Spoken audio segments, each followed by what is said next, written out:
Hollywood loves a good historical epic, but sometimes they throw facts right out the window for a little extra drama. We're diving into 12 movies that tried to pass off as historical, but failed hard. Prepare to cringe at these cinematic fabrications that sacrificed accuracy for entertainment.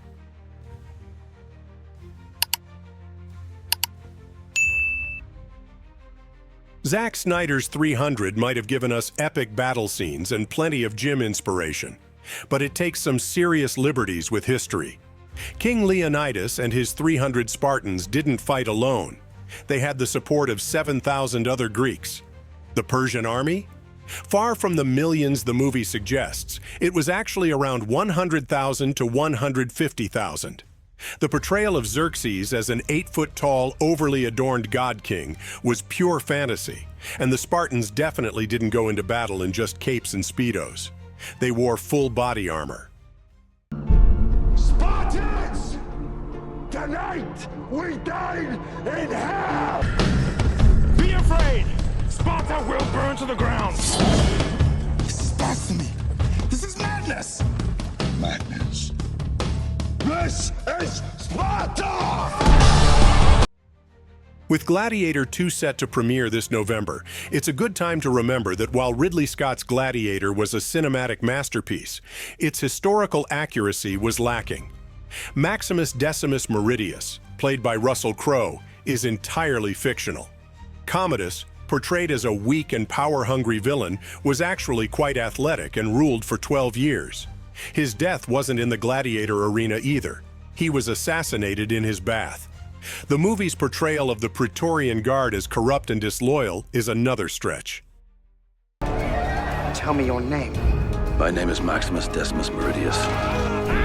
Commander of the armies of the North. Loyal servant to the true Emperor, Marcus Aurelius. Papa! Father to a murdered son. Husband to a murdered wife. And I will have my vengeance. In this life or the... Mel Gibson's Braveheart might be a cinematic classic, but when it comes to history, it missed the mark. William Wallace didn't wear a tartan kilt. That didn't show up for another 300 years. As for the famous Battle of Stirling Bridge, the actual bridge was completely omitted from the movie, which is kind of like making a Titanic movie without the iceberg. A rebellion has begun. Under who? William Wallace. He rallies new volunteers in every Scottish town. We come to fight and to die for you. Stand up, man, I'm not the Pope. The Patriot tugs at the heartstrings, but it's more fiction than fact. Mel Gibson's character, Benjamin Martin, is based on Francis Marion, a real Revolutionary War figure. What the movie conveniently doesn't mention is that Marion was a slave owner. The portrayal of British soldiers as church-burning villains is another dramatic exaggeration with no historical basis. I thought you were a man of principle. When you have a family of your own, perhaps you'll understand. When I have a family of my own, I won't hide behind them. Hang him, put his body on display. Colonel, I beg you, by the rules of war. Would you like a lesson, sir, in the rules of war? Or perhaps your children will. If you've seen 10,000 BC, you already know why it's on this list. The movie somehow depicts the construction of the Egyptian pyramids in, well, 10,000 BC. The problem, the pyramids weren't built until around 2600 BC, just a minor historical error of about 7,400 years. On top of that, you've got domesticated horses and chickens running around, both of which didn't exist in that era. It's a prehistoric mess, and with a 9% rating on Rotten Tomatoes, it's clear the critics agreed.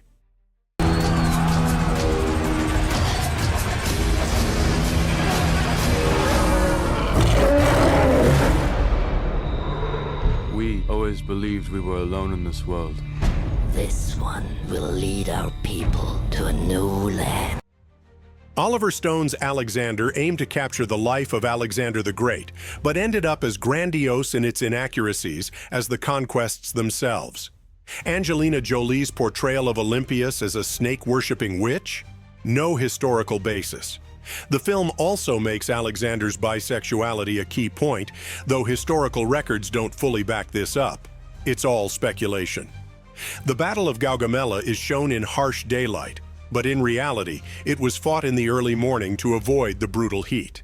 And Alexander's death, portrayed as poisoning in the movie, is still an open question, with no confirmed cause in real life. A king isn't born, he's made.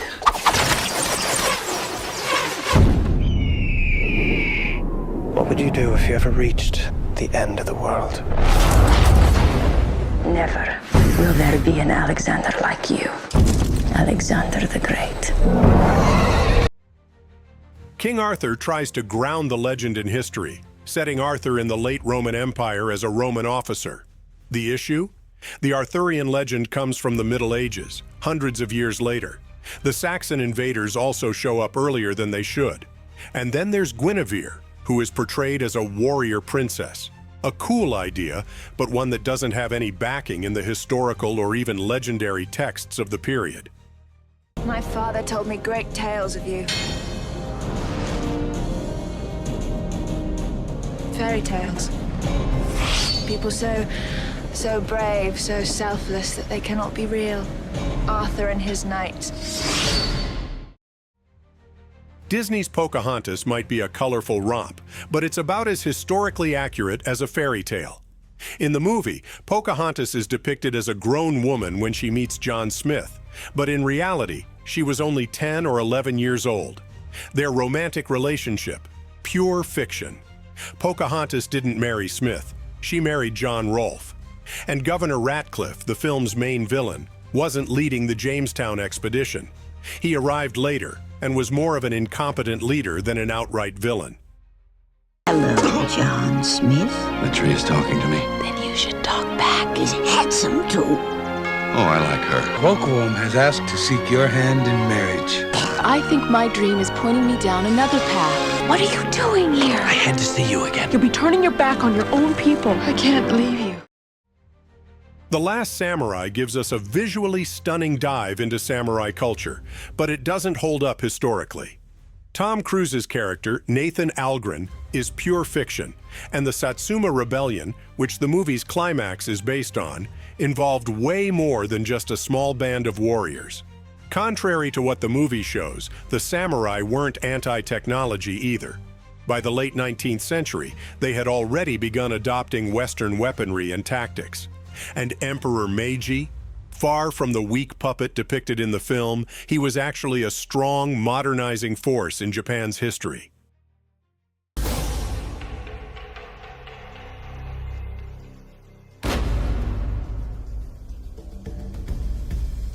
What do you want?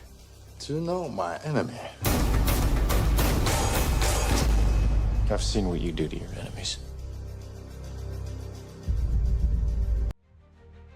Troy delivers epic drama, but its take on history and mythology is a bit shaky. The Trojan War, which supposedly lasted 10 years, is compressed into what feels like a few weeks. Achilles, played by Brad Pitt, is killed by an arrow to the heel. But the movie skips the part where Achilles was made invulnerable by being dipped in the river Styx as a baby, except for that infamous heel. The film's costumes and weapons also resemble Roman designs more than anything ancient Greek, which feels like the wardrobe department missed a few memos.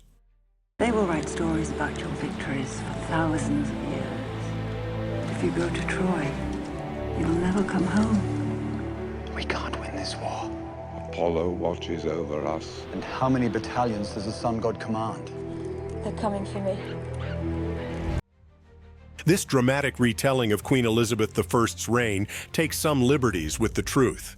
The film suggests a romantic relationship between Elizabeth and Sir Walter Raleigh, but in reality, their connection was likely platonic. The execution of Mary, Queen of Scots, is portrayed as a direct response to an assassination attempt on Elizabeth, which oversimplifies the real political complexity of the situation. The Spanish Armada? Shown as a nighttime battle, even though the actual combat took place during the day. Tell your king I fear neither him nor his armies. There is a wind coming that will sweep away your pride. I too can command the wind, sir! I have a hurricane in me that will strip Spain bare if you dare to try me! The other Boleyn girl offers up plenty of intrigue, but it's more of a dramatic reimagining than a historical account. The movie portrays Anne and Mary Boleyn as close in age, growing up together, but in reality, Mary was probably the elder sister, and Anne spent much of her youth abroad in the Netherlands and France. The film's depiction of Anne's miscarriage leading to her immediate downfall is another stretch. While she did suffer a miscarriage, it wasn't the sole reason for her tragic fate. And who are you? Mary, Your Grace. The other Boleyn girl? Yes. Mary, you've obviously made a deep impression on the king. What?